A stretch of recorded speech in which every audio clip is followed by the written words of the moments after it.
อย่ามาจมมันจะแจ้งอะไรไปแจ้งเข้าในแล้วรีหูรีตาเขาโทรมาเขาโทรมาเพิ่นไม่แม่นี่เสียงกันนี่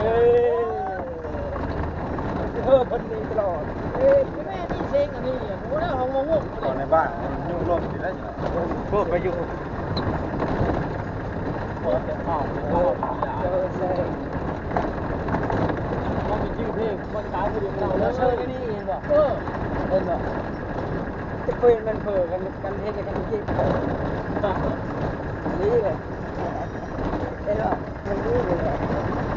ก็เช่นนี้มันก็บ่ได้ระเบิดนั่งบ่ได้ระเบิดเด้อมันมีแต่เอาชื่อเราไว้มีแต่เอาชื่อจะไว้ก่อนเด้อเอารายชื่อจะไว้ก่อนเอาชื่อจะไว้แล้วก็เอาเบอร์โทรก็ได้สิจดมา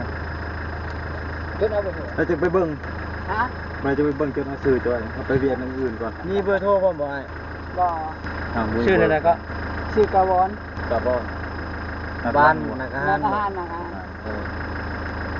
เวลามาทำลายมาหมอบดินมาหมอบเอกสารเขามาเบิ่งมาหาเติมหลังเด้อใจหลังใช่เฮือนอยู่บ้างได้เฮือนนะโอเคเข้าใจแล้วก็คงมีแล้วบ้านจ้าบางเลยคนนี้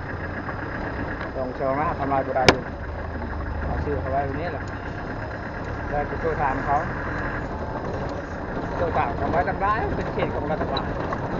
าลทวงไว้ก่อนนั่นเหรอห่วงไว้เวลาจะมดเบี้ยเจ้าคอแล้วก็ให้ลงเฮ็ดเดี๋ยวจะเสียเงินให้เขา